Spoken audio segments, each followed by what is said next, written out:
아멘.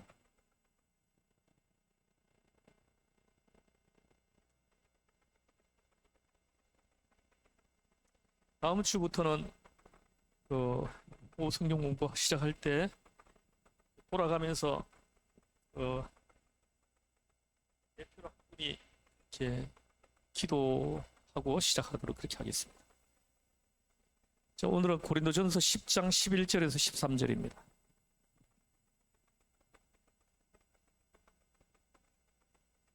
고린도전서 10장 11절에서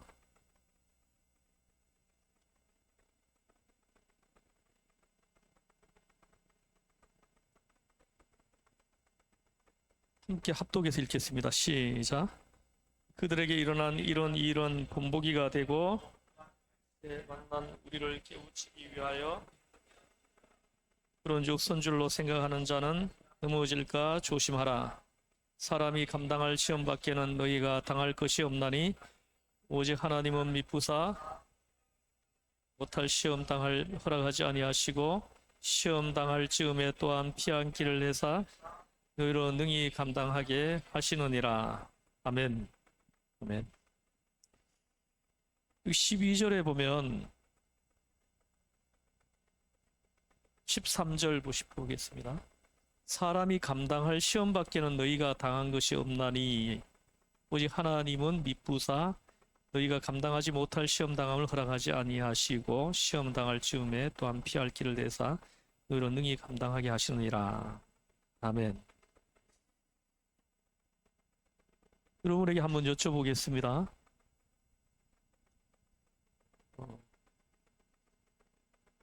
오늘 여기 말씀에 의하면은 사람이 감당할 시험 밖에는 너희가 당한 것이 없다 이렇게 말씀을 하시는데 여러분 지금까지 믿음의 길을 걸어오면서 내가 정말 힘들다 감당하기 힘들다고 생각했던 시험을 당해 본 적이 있으십니까?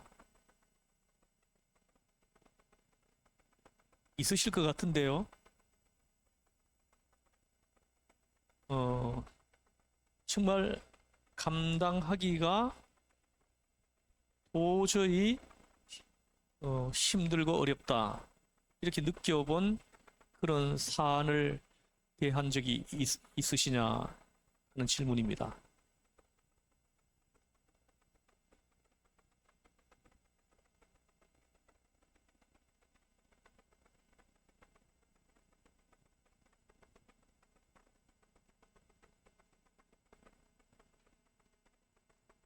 한두 분이 좀 이야기를 해보시면 좋을 것 같은데.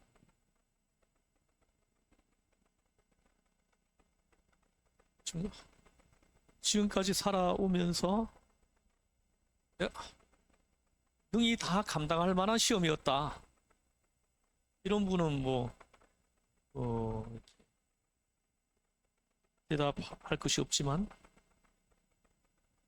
정말 감당하기 힘들었다 하는 일을 만나보신 적이 있느냐? 이 질문입니다.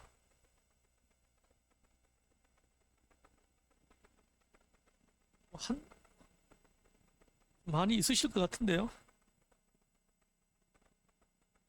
예? 너무 많아서 예, 무엇부터 말을 해야 될지 예, 우리 장로님 그 마음이 저에게 느껴져 옵니다. 저도 너무 많아가지고 뭐부터 얘기를 해야 될지 모르겠어요. 근데 그때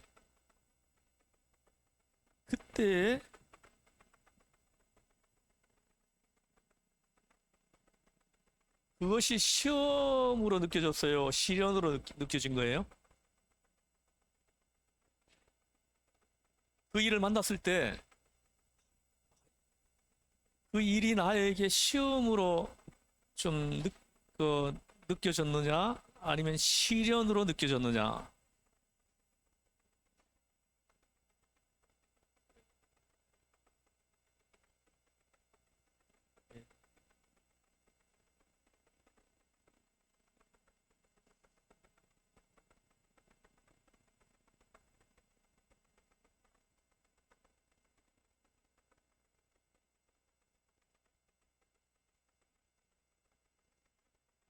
아, 네. 근데 있잖아요. 똑같은 사건이에요. 똑같은 사건인데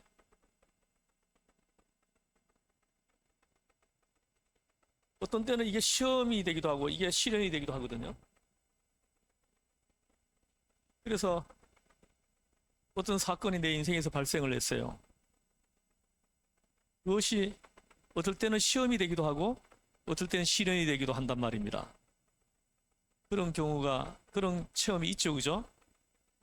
그럴 때, 그, 이 사건이 시험이 될 때가, 그, 어떤 때였느냐, 내 영적 상태가 어떤 때였는가, 이것이 시련으로 내가 이제 느껴질 때는 내 영적 상태가 어떤 때였는가, 이걸 살펴볼 필요가 있습니다. 그거에 따라 가지고 시험이 되기도 하고 시련이 되기도 하는 거거든요. 그래서 이런 보세요. 사건 하나가 발생했습니다. 발생했는데 그때 내가 영성이 굉장히 좋았어요. 영성이 굉장히 좋았습니다. 믿음이 좋았습니다. 쉬운 말로 하면은. 그때는 이 사건이 실현이 됩니다. 실현이 되는 거예요. 그러나 이 사건이 발생했을 때 내 영성이 굉장히 형편없는 상태에 있었어요. 내 믿음이 굉장히 형편없는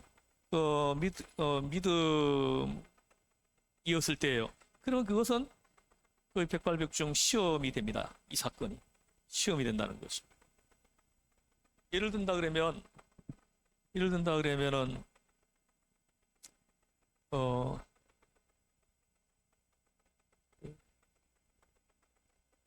어느 믿음의 성도가 사업을 했습니다.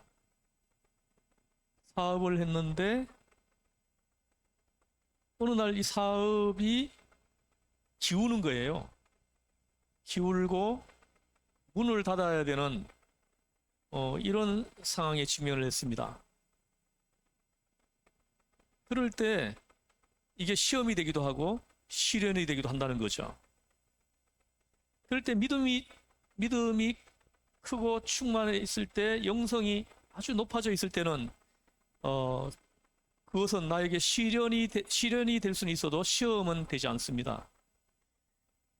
그런데 그때 영성이 굉장히 이렇게 낮아져 있고 믿음이 약화되어 있을 때는 그것이 시험이 될 수 있다는 거죠. 시험이 될 수 있다는 겁니다. 그래서 중요한 건 뭐냐 하면은 영성, 믿음이라는 것이죠. 믿음과 이 영성이 어, 우리가 항상 좋은 상태를 유지하도록 영적으로 관리하는 것이 굉장히 중요하다. 이걸 우리한테 얘기합니다. 오늘 이 본문에도 보면 사실요 사람이 감당하지 못할 시험은 우리한테 없다는 거예요. 다 감당할 수 있는 범위 안에서 우리가 시험을 만난다는 거죠. 근데 이 감당하지 못하게 되는 것은 영성의 문제인 겁니다. 영성의 문제, 믿음의 문제가 거기에 바탕에 있는 것입니다. 그래서 보세요. 여기 보면은 시험 당할 즈음에 피할 길을 내사 너희로 능히 감당하게 하시는도다 이렇게 얘기를 합니다. 자, 이제 11절을 다시 한번 보겠습니다. 11절을 같이 한번 읽어보겠습니다. 시작. 그들에게 일어난 이런 일은 본보기가 되고 또한 말세를 만난 우리를 깨우치기 위하여 기록되었느니라. 아멘. 여기 보십시오. 그들에게 일어난 이런 일은 본보기가 되고 이렇게 얘기를 합니다. 이게 개역 한글 성경에서는 거울이 되고 이렇게 얘기합니다. 거울이 되고 거울로 이게 본보기를 거울로 번역을 했어요. 예. 그들에게 일어난 이런 일은 거울이 되고 이렇게 말씀합니다. 여기에서 본보기, 거울은 우리가 내 모습을 비춰보는 명경이죠. 우리가 얼굴을 이렇게 보는 비춰보는 거울 있죠, 그죠? 그 유리로 된 그 거울이라는 의미의 거울이 아닙니다. 여기서는. 그래서 본보기로 번역한 거울로 번역한 것. 여기서 근데 중요한 것은 이것을 통해서 나를 본다는 거예요. 이 본보기를 통해 가지고 나를 본다는 거죠. 나를 본다는 것, 이것이 중요한 것입니다. 이것을 통해서 알 수 있고 이것을 통해서 깨달을 수 있다. 그런 의미에서의 본보기, 거울입니다. 우리가 우리 자신의 얼굴을 직접 못 보지 않습니까? 여러분 얼굴을 직접 볼 수 있는 분이 있어요? 아니, 제가 직접 볼 수 있느냐고 물어서 거울을 이용하지 않고 물어보는 거예요. 사람이 자기 얼굴 볼 수 있는 사람 하나도 없어요. 눈을 바깥 이쪽으로 내놓고 보면 눈알이 이렇게 나와가지고 이렇게 보면 몰라도 자기 얼굴을 볼 수 있는 사람은 없습니다. 직접 볼 수 있는 사람은 없어요. 그래서 거울을 통해서만 볼 수 있는 겁니다. 거울을 통해서만 볼 수 있습니다.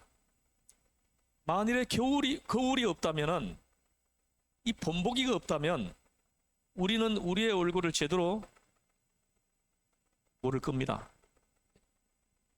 나에게 일어나는 일이 어떤 일인지를 알 길이 없는 거예요. 본보기가 없다면. 어쩌면 그저 연못가에 나가서 물을 들여다보면서 저게 내 얼굴이겠거니 생각했을지는 몰라도 사실 그런 의미에서 이 거울이라는 것은 굉장히 중요한 의미를 가지고 있는 것입니다. 거울에 한번 비추어 보면서 비로소 나 자신의 생김새를 비로소 자세히 알 수 있는 거예요. 오늘 나에게 발생한 어떤 사건이 본보기가 있음으로 인해 가지고 이 사건을 이렇게 정확하게 해석을 해낼 수 있는 거예요. 정확하게 해석을 해낼 수 있는 거죠. 본보기가 없으면은, 거울이 없으면 이 사건을 볼 수 없는 거죠. 지금 현재 나한테 발생한 이 사건을 볼 수가 없는 겁니다. 그렇게 해석해내지 못하는 거죠. 그러니까 이것이 시험이 되는 거죠. 그래서 하나님을 떠나게 만들고 하나님을 떠나게 만드는 요인이 된다는 거죠.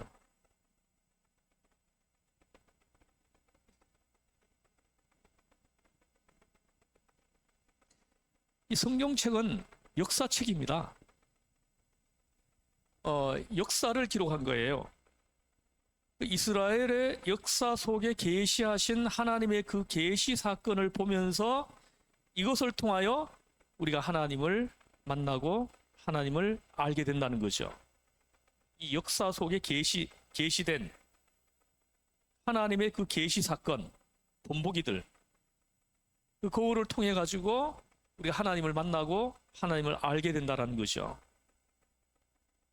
하나님을 볼 수 있고 또 나 자신을 볼 수 있고 또한 우리의 현실을 볼 수 있다는 것입니다.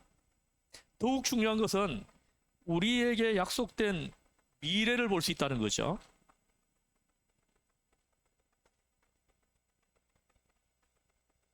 우리는 성경을 통하여 우리 앞에 주어진 영원한 미래를 보게 되는 것입니다. 그래서 성경이 거울입니다. 본보기인 것입니다. 우리는 성경에 있는 이 계시적 사건, 계시적 역사를 계속 상고하는 중에 성령 안에서 오늘 우리에게 주시는 말씀을 듣게 되는 겁니다.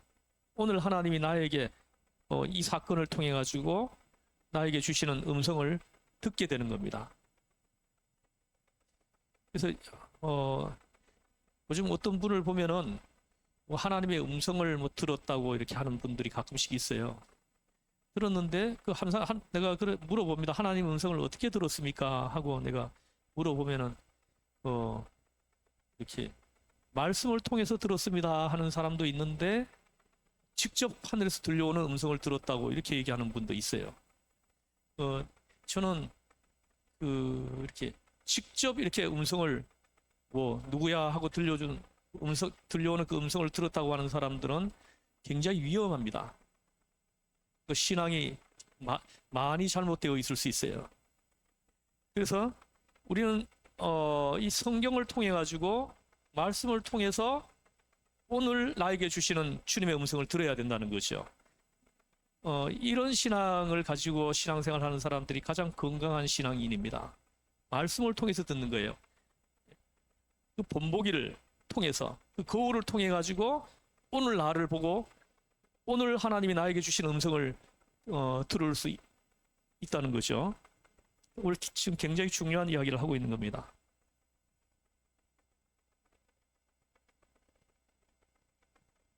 그래서 오늘 본문에서 분명히 말씀합니다. 11절에 보면은 그 본보기가 되고 또한 말세를 만난 우리를 깨우치기 위하여 기록되었느니라 이렇게 얘기합니다. 말세를 만난 우리를 깨우치기 위해서 이 하나님의 이 역사가 기록되었다는 거죠. 기록다고 합니다. 말세를 만난 우리를 깨우치기 위하여 기록되었느니라 이렇게 말씀하시는 겁니다. 다시 말씀드리면 오늘 여기 있는 여러분 한 분 한 분 그리고 또 저를 위하여 이런 것들이 기록되었다는 것입니다. 이 성경 66권이 오늘 우리를 위해서 기록되었다는 거죠. 예. 네네네.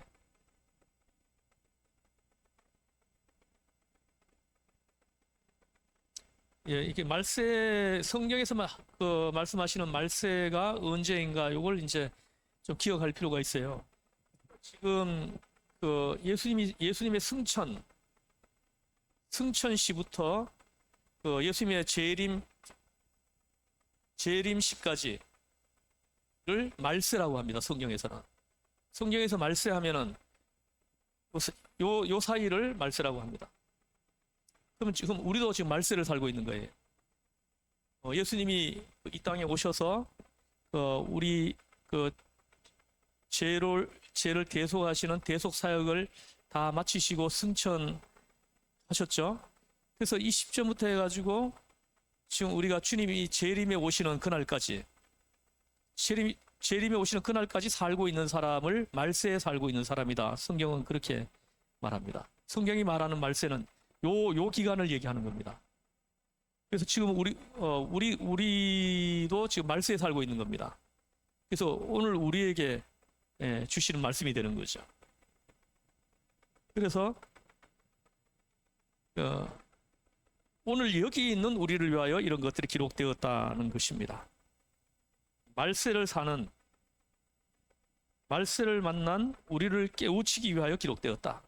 이 사건을 통해서 이 본보기를 통해 가지고 이 거울을 통해 가지고 오늘 나를 깨우치기 위해서 하나님은 이걸 그 사람들을 그때마다 사람을 세워 가지고 이 성경 그 영감을 주셔서 하나님이 영을 부어 주셔 가지고 이 성경을 기록하게 했다라는 거죠.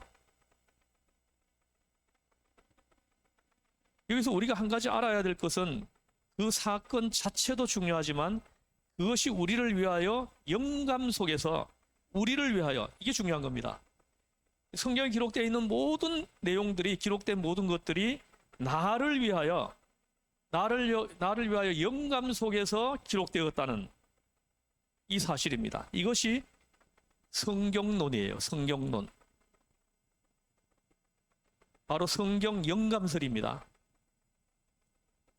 성경은 무엇을 의미하느냐? 그것은 역사입니다. 역사. 왜 하필 많은 역사 중에서 그것이 기록되어 있느냐? 사실요, 이 성경에 기록되어 있지 않는 어마어마한 사건들이 있습니다. 있는데 이 성경에 기록되어 있는 것들은 극히 일부만 기록되어 있는 거예요. 성경에 기록되어 있는 내용은. 그러면 그 많은 사건들 중에서 이 사건이 어떻게 성경에 기록되어 있느냐? 이거죠.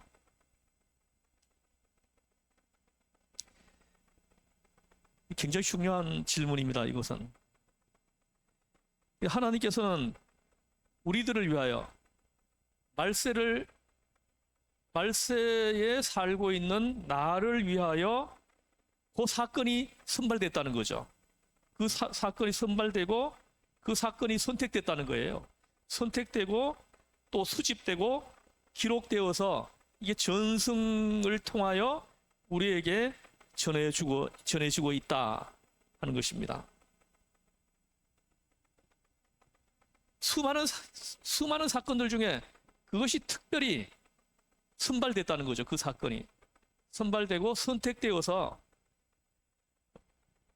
또 수집되고 그리고 이게 기록되어 가지고 전승을 통하여 우리에게 전해지고 있다는 것입니다.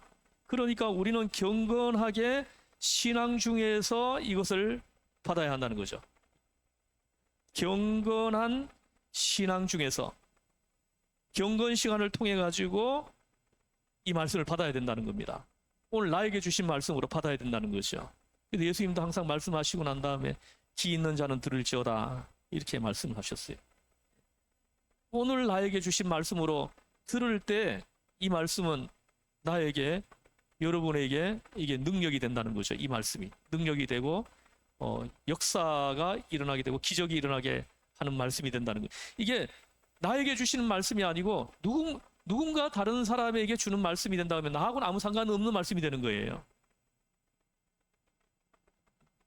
어떤 분은 설교를 들으면서 전에 보면은 예배가 끝나고 나면은 어떤 분들이 얘기하는 걸 들어보면은 그 말씀은 어느 집사님에게 주는 말씀이다, 딱 맞는 말씀이다 이렇게 얘기하는 걸 제가 들어본 적이 있습니다.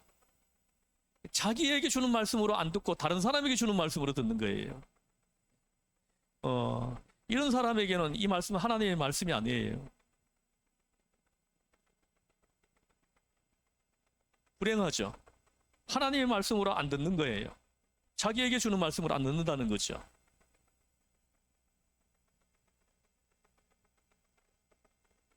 성경에 기록된 내용들을 다 말세를 당한 나를 위해서 주신 것이다.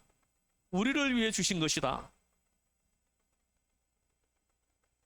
거기에 하나님의 오묘한 섭리와 경륜과 또 지혜가 있었다는 것을 알고 이 성경을 통해서 말세를 당한 우리가 하나님을 알고 하나님의 말씀을 듣고 하나님께로 나아가게 된다고 하는 귀중한 은혜를 다시 한번 생각해야 된다는 것입니다.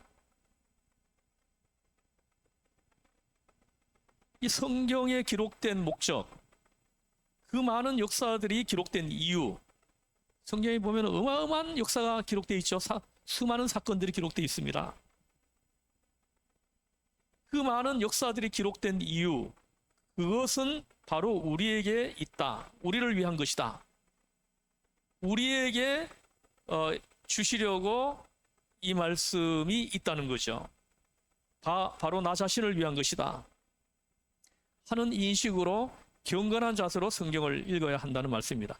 이 성경을 읽을 때 이 말씀은 누가 들었으면 참 좋겠는데 이렇게 생각을 이렇게 말하는 분들이 있어요. 근데 참 그런 분들을 이렇게 보면은 참 불쌍한 생각이 듭니다. 자신에게 주시는 말씀으로 듣지를 못하는 거예요. 요거는 뭐 어느 집사가 들어야 되고, 요거는 뭐 어느 장로가 들어야 되고, 뭐 이거는 어느 권사가 들어야 되고, 뭐 이러면서 말씀을 듣는 거예요. 이분에게는 이게 성경이 아닌 겁니다. 하나님 말씀이 아닌 겁니다. 그냥 교훈의 말이 되는 거죠. 지금 제가 이 자리에서 성경을 지금 강의하고 있습니다. 또 제가 시간 설교를 하죠. 주일마다 예배 때 설교를 합니다. 여러분 오늘 오전 설교 들으실 때 어떻게 들으셨습니까? 무슨 설교했는지 기억이 하나도 안 나요.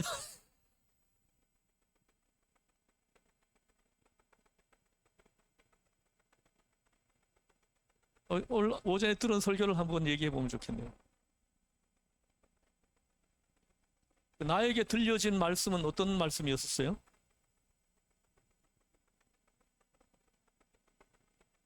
자, 선생님, 이거 간단합니다. 정리하면 그 오전 설교를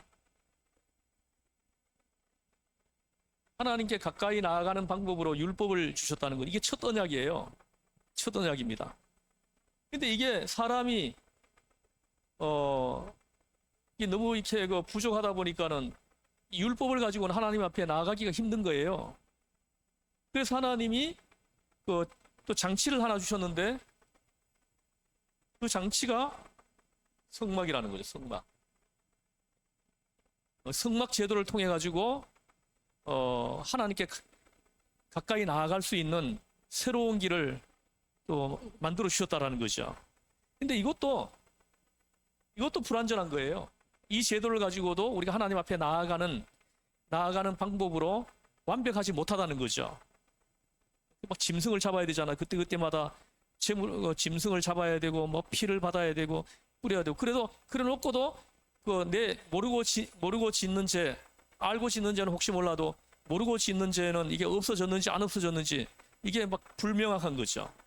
뭔가 불완전한 구원이 되는 거예요. 그래서 하나님께서 확실하게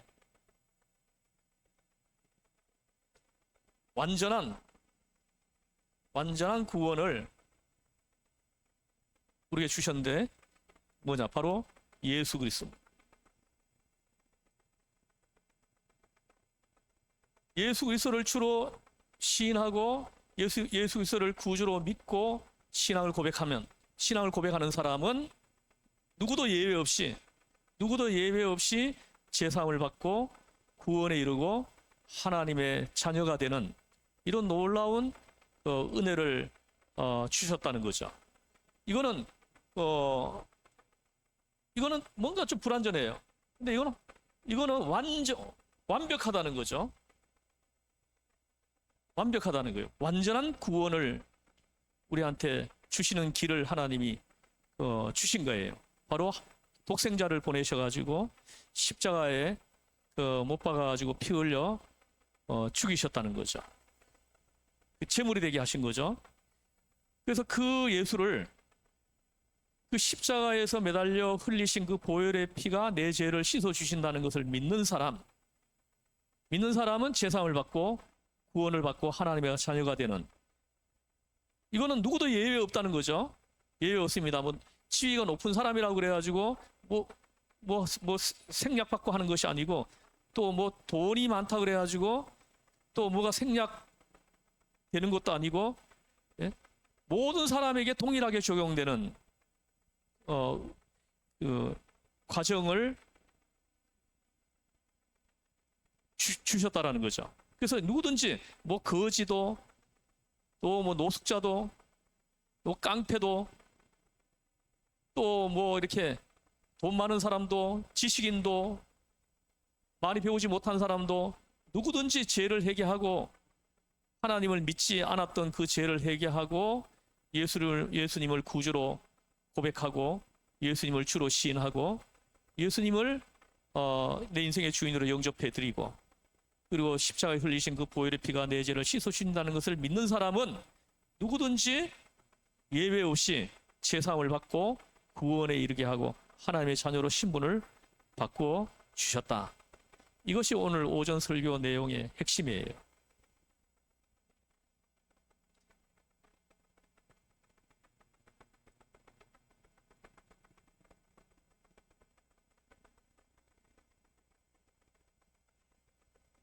그래서 제가 지금 성경을 강의하고 있습니다. 또 시간 설교를 합니다. 설교가 무엇입니까? 그것은 2000년 전, 3000년 전에 기록된 말씀을 오늘의 말씀으로 해석하는 것, 이게 설교예요. 이게 강해입니다. 제가 지금 이 강의하는 이 말씀이 2000년 전에 사도 바울 시대에 살았던 사람들에게 주시는 말씀이다, 이렇게 해버리면은 이 말씀은 나에게는 하나님 말씀이 아닌 거예요.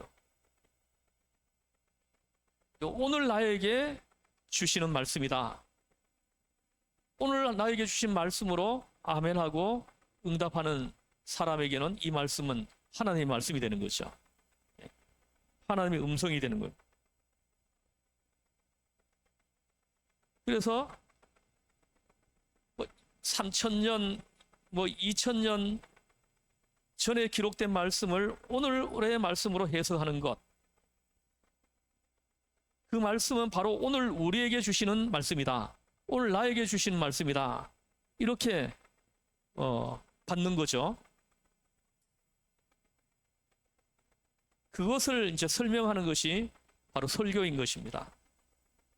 설교는 오늘의 우리에게 그러한 의미를 가지고 있다는 것입니다. 그래서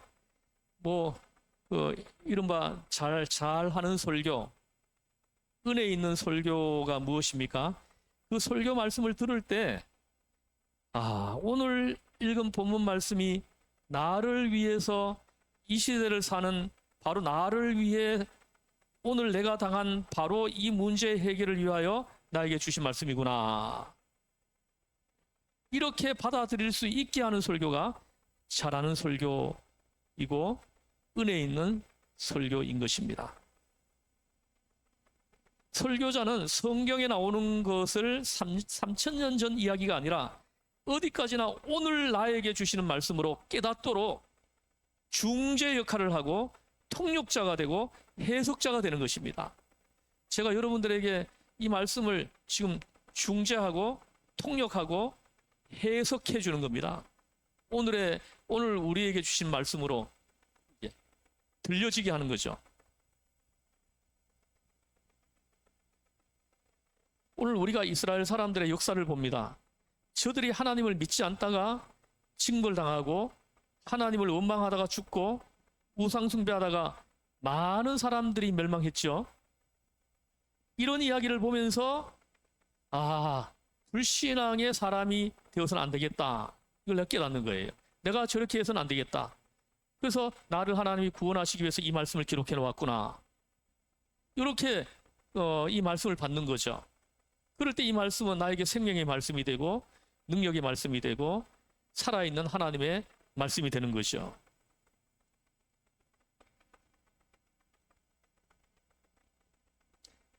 그래서 우리도 원망을 해서는 안 되겠다. 원망하다가 얼마나 많은 사람이 죽었습니까? 그래서 그 사건을 읽으면서 오늘 나에게 주시는 말씀, 하나님의 말씀으로 이게 들려지는 겁니다. 그래서 원망한 거, 내가 어제 원망을 했구나. 원망을 하면은 어떻게 되는구나. 이걸 깨닫게 해가지고 회개하게 하고 다시 하나님의 말씀을 이렇게 들으려고 하는 거죠. 우리도 우상숭배하는 자가 되어서는 안 되겠구나. 혹은 간음하는 자가 되어서는 안 되겠다. 이렇게 깨달음을 얻게 되는 것입니다. 이분들은 하나님의 음성을 들은 거예요. 하나님의 음성을 듣고는 회개도 하고 또 잘못된 길에서 빠져나오는 겁니다. 빠져나와서 다시 말씀 안으로 들어오고 은혜 안으로 들어오고 이런 분들은 하나님의 음성을 듣는 거죠. 말씀을 통해 가지고 설교를 통해서 하나님의 음성을 들으신 분들이죠. 설교를 아무리 많이 들어도 그 들은 말씀이 내 생활 속에서 적용이 안 되어지고 있다 그러면은 그냥 이 성경은 2000년 전에 사는 사람들에게 주시는 말씀으로 끝이는 겁니다. 그러나 이 말씀이 오늘 나에게 주신 말씀으로 듣는 사람들은 이 말씀을 그대로 적용하는 거죠. 생활 속에 적용하는 겁니다. 그러면은 이 말씀은 오늘 나에게 주신 말씀이 되는 거죠.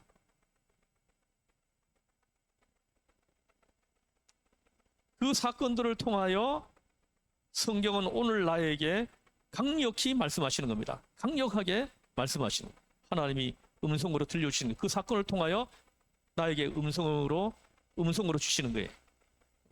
음성으로 들려주시는 거죠. 이 말씀을 통하여 우리는 주님의 음성을 들어야 됩니다. 하늘에서 막 직접 들려오는 음성을 들었다. 이런 사람들 좀 주의해야 됩니다. 굉장히 위험한 신앙을 가지고 있는 사람들이에요.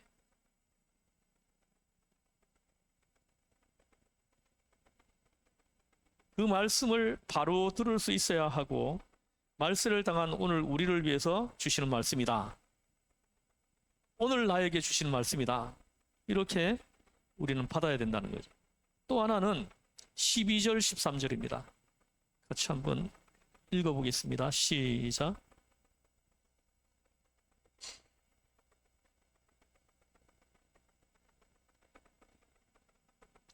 예.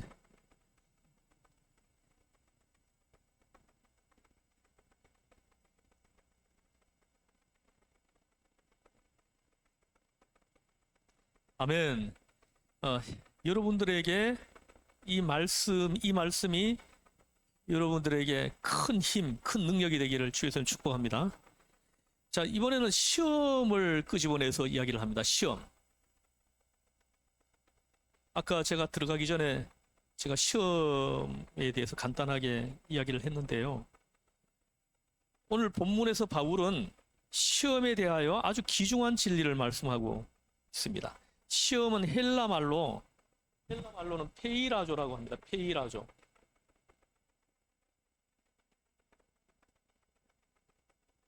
이 말은 두 가지로 번역을 합니다. 하나는 아까 얘기했죠. 하나는 시험, 하나는 시련이에요. 페이라조 이 단어는 시험으로도 번역이 되고 시련으로도 번역이 됩니다. 시련은 뭡니까? 어떤 사건을 통해 가지고 사람을 단련시키는 거죠. 사람을 단련시키는 거예요. 이게 시련입니다. 시험이라고 하면은 시험이 뭐예요? 시험. 시련은 사람을 단련시키며 성도로 하여금 단단하게 해줘요. 단단한 믿음이 생기게 합니다. 시험은 어떻게 설명을 할 수 있겠어요? 이 시험이라고 하면은 이것은 뭔가 넘어뜨리려고 하는 의도가 거기 있는 겁니다. 넘어뜨리려고 하는 의도가 있는 게 이게 시험이에요.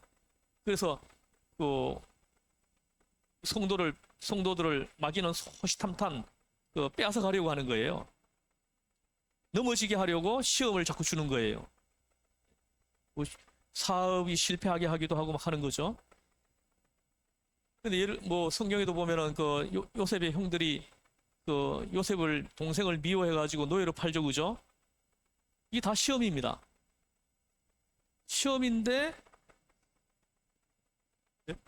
네?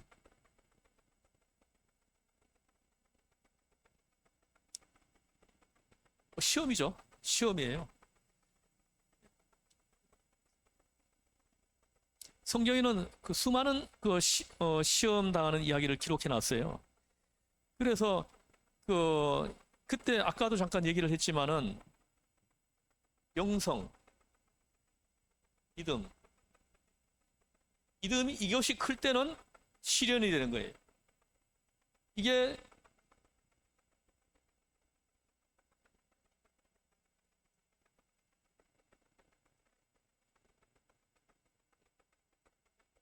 그게 바로 이거거든요. 영성과 믿음이 큰 사람들에게는 이 시련이 돼가지고 이 사람을 더 단단하게 해요. 단단하게 합니다. 강하게 하는 거죠. 그러나 영성과 믿음이 약한 사람에게는 이 시험이 돼가지고 넘어지게 된다는 거죠. 그러니까 이게 시련, 이 사람들이 이걸 통과하면서 단단해지는 거죠. 통과하면서 단단해지는 거죠. 근데 이 사람들은 시험 통과 못합니다. 넘어져 버리는 거예요. 그래서 신앙에서 떠나고 우리 주의 공동체에서 떠나고 이런 사람들 있잖아요, 그죠? 이때 넘어진 거예요. 그 사람에게는 이게 시험인 거예요. 넘어지게 하려는 의도를 가지고 하는 거, 이게 시험이에요.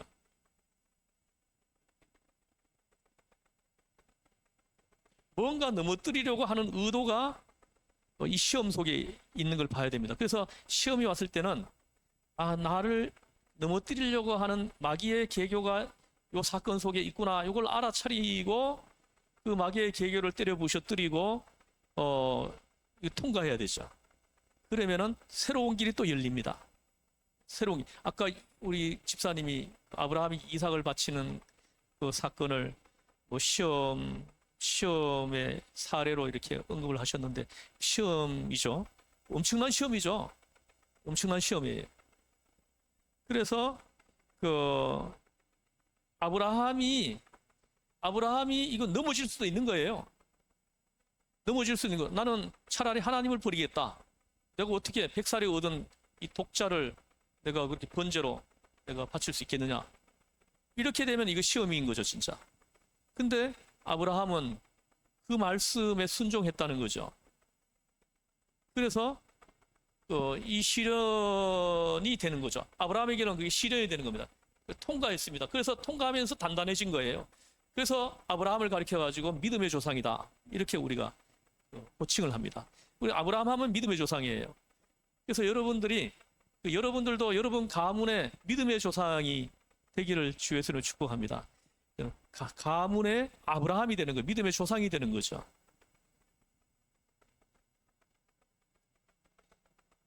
네.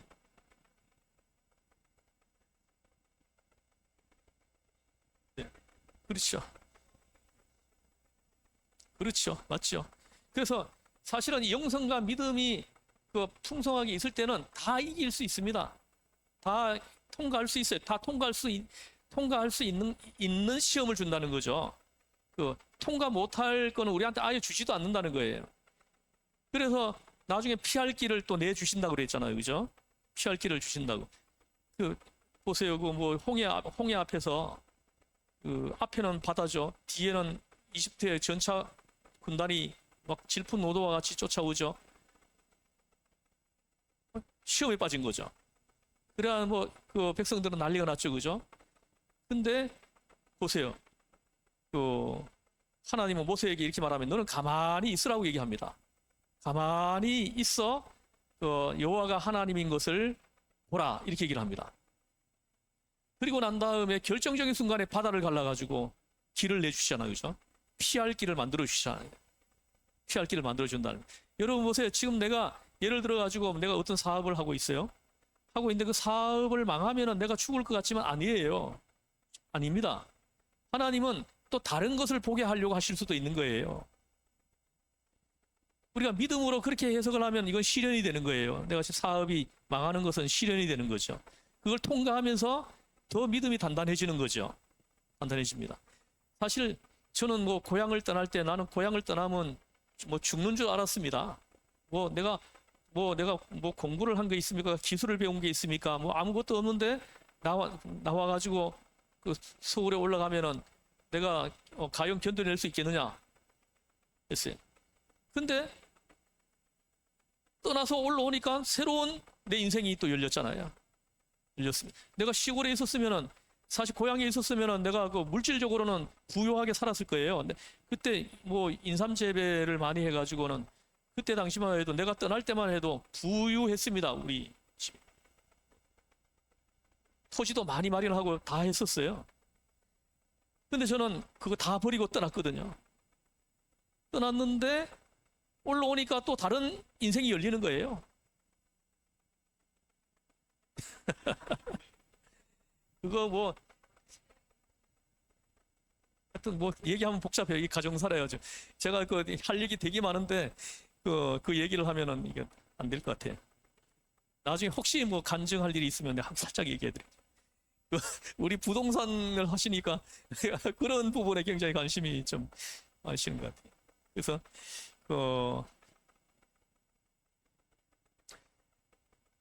저도 목사가 안 되었으면 아마 부동산을 많이 보유하고 있지 않을까 이런 생각도 해봅니다. 제가 이에 굉장히 밝은 사람이에요. 근데 제가 그걸 다 버리고 포기하고 하나님이 이 길로 이끌어 오신 하나님의 이유를 이제 아는 거예요. 아는 겁니다. 말씀을 통해 가지고 이 말씀에 들어있는 수많은 사건들을 통해 가지고 내가 걸어온 길이 해석이 되는 겁니다. 하나님의 음성이 들리는 거예요. 말씀을 통해서 하나님의 음성을 듣는 거죠. 그래서 이 시험이라고 하면 이것은 뭔가 넘어뜨리려고 하는 의도가 거기에 있는 겁니다. 그래서 그 욥도 보세요. 욥도 그 마귀가 시험을 했잖아요. 그죠? 이 마귀가 하나님 앞에 물어보잖아요. 그죠? 하나님이 먼저 얘기합니다. 동방에 있는 욥이라는 우스 땅의 욥이라는 사람을 내가 보았느냐? 어, 그가 얼마나 하나님을 경외하고 예배하는 자인지 너가 보았지 않느냐 하니까는 마귀가 뭐라고 얘기를 합니까? 괜히 그렇게 하나님을 경외하고 예배하겠느냐? 하나님이 물질을 많이 주시니까 하지 않느냐? 이렇게 얘기를 했어요. 그럴 때 하나님이 그럼 너 물질을 너가 한번 빼앗아 봐라. 이렇게 얘기하죠. 그죠? 하나님의 허락하에 그 테스트에 들어간 거예요. 그래가지고 단 하루 만에 양 7,000마리, 낙타 3,000마리, 소 500결이, 낙이 500마리, 단 하루 사이에 싹 없어졌어요. 그래서 갈대아 사람이 갑자기 몰려와가지고 낙타 3,000마리를 싹 몰아가지고 와버렸어요. 그리고 하늘에서 갑자기 불이 내려와서 양 7,000마리를 다 불로 태워서 죽였습니다. 그리고 순식간에 스바 사람들이 몰려와가지고는 소 500결이, 낙이 500마리를 싹 몰아가지고 빼앗아 가버렸다는 거죠. 그리고 또 어땠습니까? 또 10남매였죠. 그죠? 7남 3녀가 있었는데 그날 밤에 태풍이 불어가지고 집이 폭삭 주저앉았는데 그 주저앉은 그 집 밑에 7남 3녀가 깔려가지고 하룻밤 사이에 7남 3녀가 다 죽었어요. 한번 생각해 보세요. 저는 이렇게 세월호에서 빠져나오지 못하고 죽은 고등학생들 300명이 넘는 애들이에요. 나는 그 아이들의 아비도 아닌데 내가 그 생각만 하면 이 속이 우라통이 터지고 고통스러워 견딜 수 없는데 그 부모들의 심정은 어떻겠냐는 거예요. 내 자식 한 명이 그렇게 죽었는데도 견딜 수 없는 고통이 있는데 10남매가 한꺼번에 집이 무너져 깔려 죽었어요. 한번 생각해 보세요. 자식을 키우는 사람들은 그 고통이 어떠할지 짐작하지 않겠습니까? 그죠? 그런데도 놀랍게도 욥은 하나님을 원망하지 않았어요. 주신 이도 여호와시오, 거두어 가시는 분도 여호와시오니 내가 여호와를 찬양할지어다. 그래서 그 상황에서도 하나님을 원망하지 않고 오히려 이렇게 창조주 하나님을 찬양을 하는 욥을 보잖아요. 그죠? 그럴 때 마귀가 그걸로도 안 되니까 하나님이 너 테스트해도 안 되지 하니까 하는 말이 뭐냐면은 건강을 주시니까 하나님 욥이 그렇게 하지, 건강만 빼앗으면은 단번에 하나님을 배반할 거다 이렇게 얘기하는 거죠. 그래, 너 건강 너가 한번 빼앗아 봐라. 다만 생명은 건드리지 마라 이렇게 얘기하잖아요. 그래서 두 번째 시험이 닥친 거죠. 그래가지고 마귀가 와가지고 건강을 쳤죠. 그죠? 그래가지고 막 온몸이 진물이 나고 막 가려워가지고 기와 조각을 가지고 막 몸을 긁었다고 그랬습니다. 피가 줄줄 흐릅니다. 그러는데도 하나님을 원망하지 않았다라는 거예요. 욥은 넘어질 수 있는 충분한 시험이었지만은 충분히 넘어질 수 있는, 모두가 다 넘어져도 다 이해하고 그리고 다 이렇게 이 욥을 욕할 사람이 한 사람도 없는 그런 사건을 만났는데도 불구하고 욥은 하나님을 원망하지 않고 끝까지 하나님을 찬양했다라는 거죠. 이 시험은 실현이 된 거죠. 욥에게는 실현이 됐어요. 그래서 통과하고 난 다음에 어땠습니까? 많은 사람들이 찾아와가지고 이렇게 금고리 하나씩 하고 캐시트 하나씩 하고 들고 와가지고는 욥에게 주고 가죠.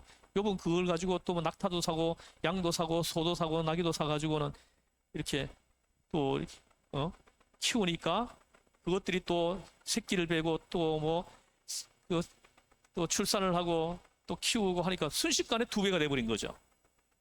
전의 재산보다 2배가 되었다. 성경은 그렇게 기록합니다. 그래서 하나님이 그 가운데 하나님이 복을 주신 거죠.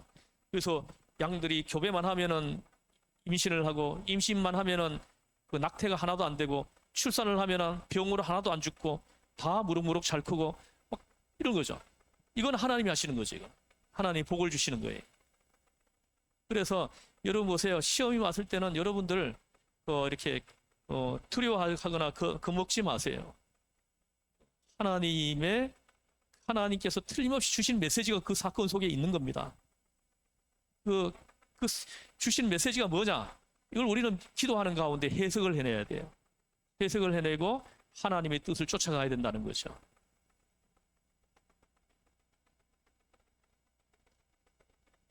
그래서 시험은 뭔가 넘어뜨리려고 하는 의도가 거기 있다는 것, 이걸 우리가 정확하게 기억하고 있어야 돼요. 그래서 부정적 의미로는 이 페이라조가 시험이고, 긍정적 의미로는 시련으로 번역을 하는 겁니다. 그래서 내용 문맥을 통해 가지고 부정적이면은 시험으로 해석을 하고, 이게 긍정적이면은 이게 시련으로 번역을 하고 해석을 하고 이렇게 하는 겁니다. 그러나 사건은 똑같은 사건입니다. 똑같은 사건인데 어느 측면에서 이해하느냐에 따라 가지고 시련이 되기도 하고 시험이 되기도 한다는 거죠.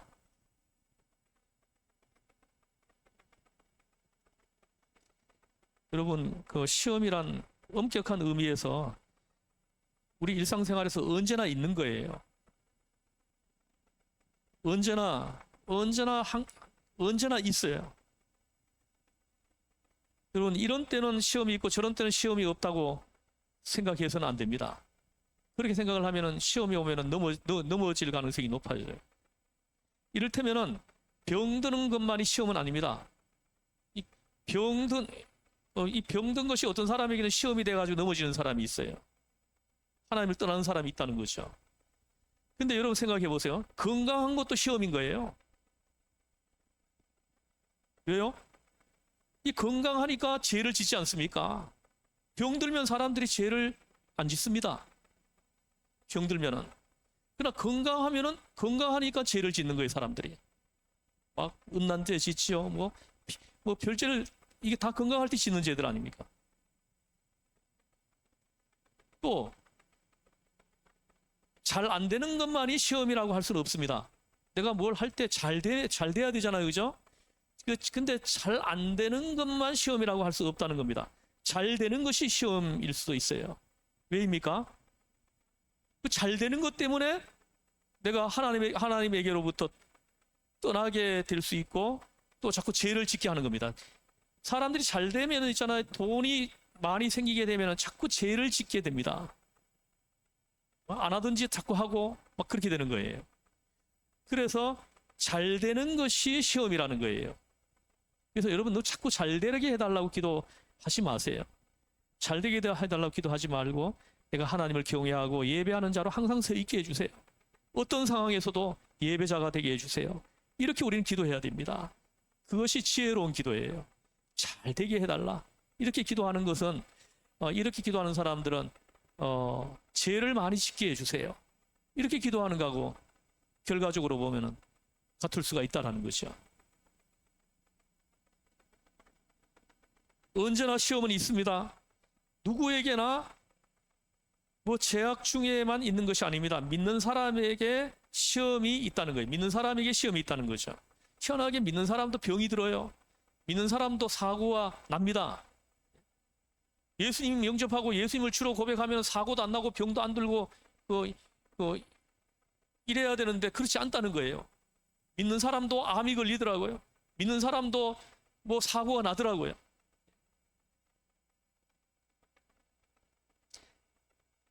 기도하는 중에도 시험이 있습니다. 기도하는 중에도. 더 잘 믿어보려고 할수록, 더 생각할수록 더 큰 시험을 받게 된다는 거죠.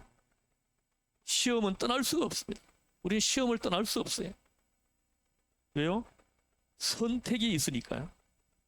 그리고 시험을 통해서 우리가 깨달아야 할 것이 있기 때문입니다. 그 시험을 통해 가지고 우리가 하나님의 뜻을 해석해내야 되는 겁니다. 그래서 하나님이 무엇을 요구하고 있는지, 하나님이 요청하는 것이 무엇인지 그걸 알아내야 된다는 것이죠. 그 사건을 통해서. 그래서 누구에게나 언제나 무엇이나 시험이 될 수 있다는 것을 꼭 기억해야 한다는 것입니다. 건강한 사람에게 시험이 있는 것입니다. 전에 어느 책에 보니까 어느 목사님이 있은 책인데, 이 목사님 무좀이 심해가지고 되게 고생을 많이 했대요.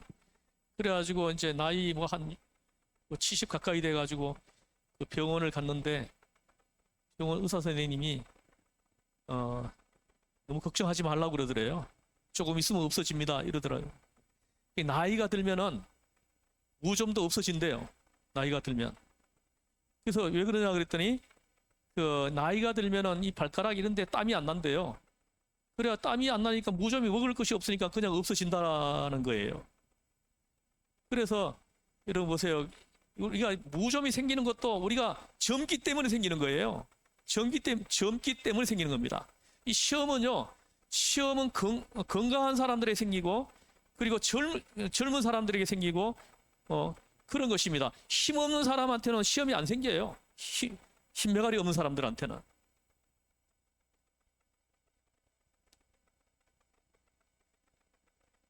그래서 건강한 사람에게 시험이 있는 것입니다. 능력이 있으니까 시험이 있는 것입니다. 죽은 사람에게는 시험이 있을 수가 없어요.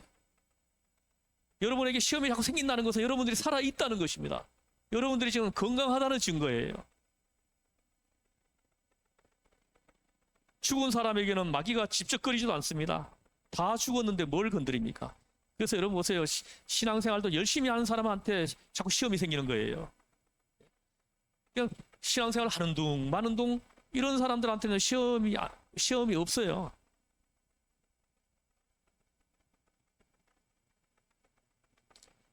살아 있으니까 아직도 뭔가 하려고 하니까 여기에 시험이 있는 것입니다. 시험에 대해서 너무 괴로워하지 마십시오. 시험이 생기면 전 여러분들이 감사하기를 저는 권면합니다.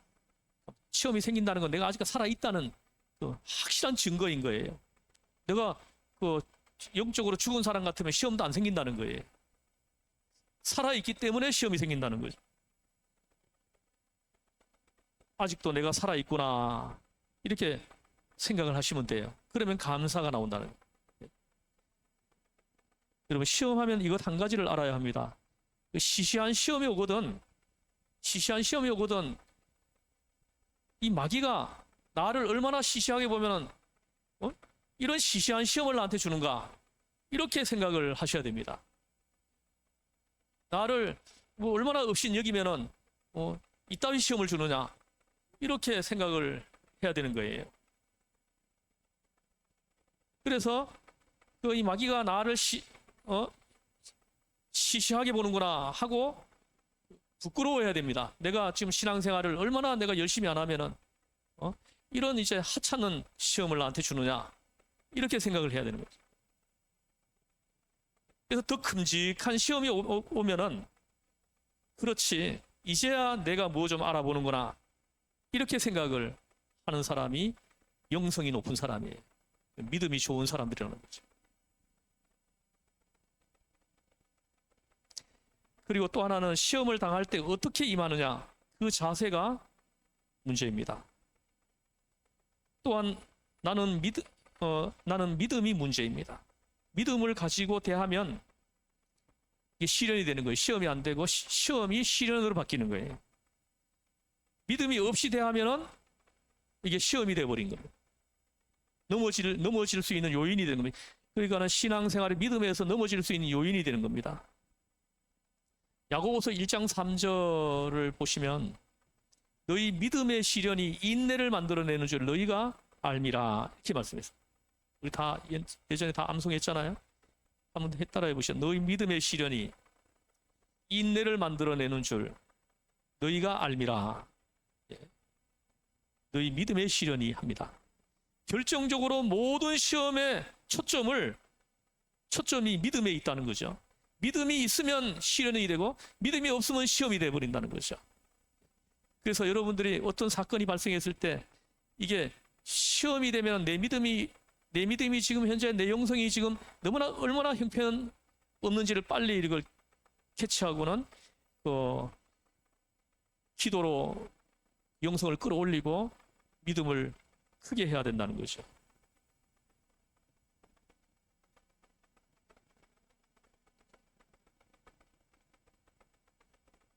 그래서 시험을 통해서 믿음이 커지기도 하고 시험에 넘어지기도 합니다. 그래서 시험에 넘어질 때 믿음이 없어지기도 하는 거죠. 또는 마귀가 시험을 거는 것도 믿음을 떨어뜨리고자 하는 거거든요. 내 믿음을 떨어뜨리려고 덤벼드는 거거든요. 또 구원의 길에서 나를 빼앗아 가려고 하는 거거든요. 빼앗아 가려고 그 시험을 거는 거거든요. 시험을 일으키는 겁니다.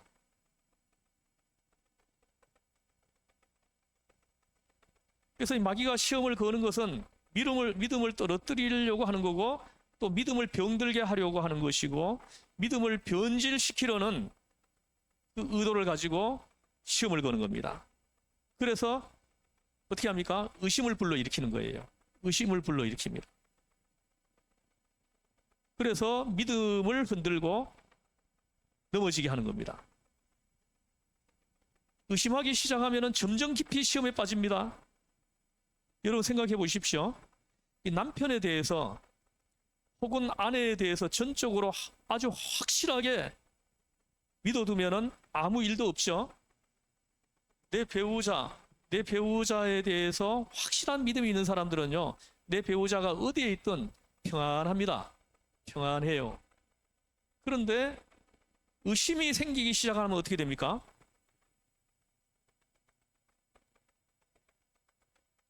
의심이 생기기 시작을 하면은 점점 깊이 시험에 빠지는 겁니다.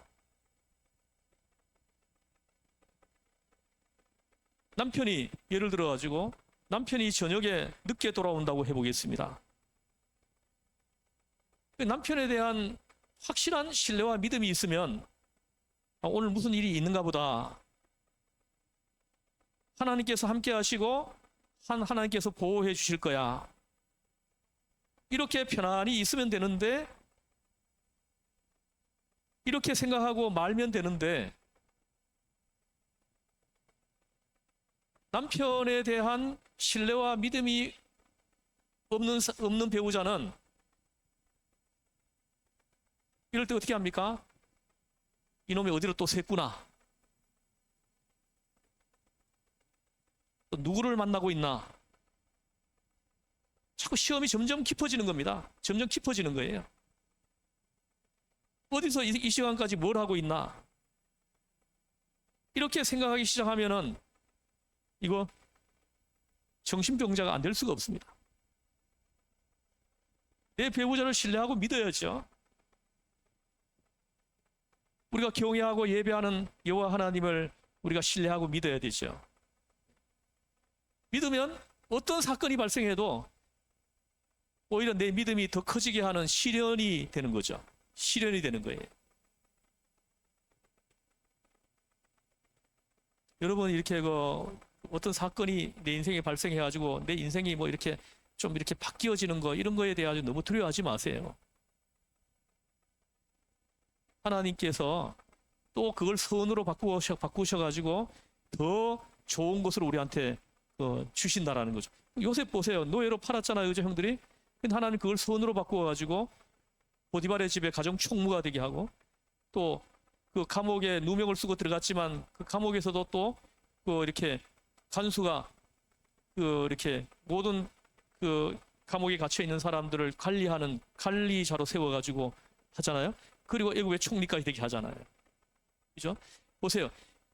이 요셉이 아버지의 사랑을 받으면서 잘 살았습니다. 그런 요셉이 형들의 미움을 받아가지고 노예로 팔려갈 때는 요셉의 인생은 종쳤구나. 끝났다. 누구든지 그렇게 생각할 수 있어요. 그런 상황에서도 하나님은 선으로 바꿔가지고 오히려 총리로 요셉을 만드신 하나님이신 거예요. 저는 그 원양어선을 타고 나가면은 나 죽는다고 생각할 수 있는데 아니에요. 거기도 가보니까 좋은 사람들이 있더라고요. 예? 거기에 참 좋은 사람 몇 명 만났어요. 원양어선 타가지고. 그 사람들하고 참 이렇게, 참 친하게 이렇게 지내고 좋은 사람을 만나가지고 내가 굉장히 사랑을 많이 받았어요. 제가 다 실패하고 강산으로 들어갔는데 거기 가면은 이상한 사람들만 있다고 막 들었는데 가보니까 거기도 좋은 사람이 있더라고요. 또 좋은 사람들이 있어요. 또 새로운 어떤 인생이 열리더라고요.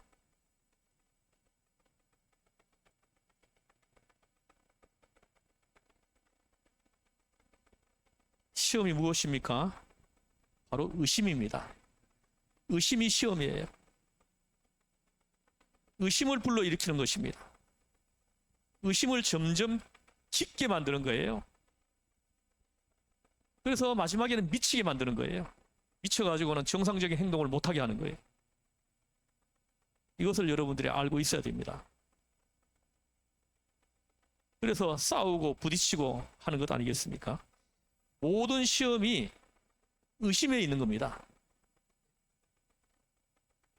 하나님께 대한 의심은 더더욱 그렇죠. 그래서 시험은 곧 믿음의 문제다 하는 것을 분명히 알아야 하는 것입니다.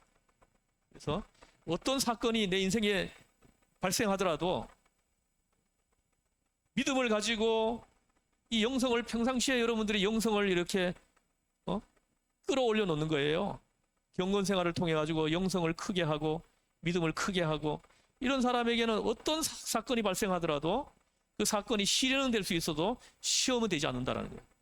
그래서 오히려 이 시련을 겪으면서 오히려 단단해진다는 거죠. 그 믿음이, 그 영성이 점점 단단해지고 더 커진다는 거죠.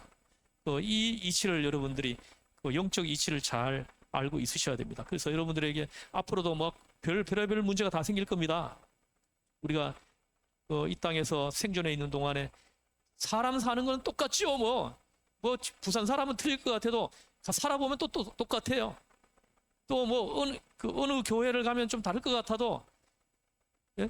어느 목사님이 얘기하더라고요. 그래가지고 자기 교회에 너무너무 자꾸 시험이 들고 해가지고 너무 힘들다는 거예요. 그래가지고는 이분이 옮겼는데, 부목사님인데 교회를 옮겼는데 그 교회에 또 똑같은 일이 있더라는 거예요. 똑같은 일이 있더라는 거죠. 그래서 사람 사는 곳에는 뭐 비슷한 일들이 계속 일어난다는 거죠. 그래서 우리가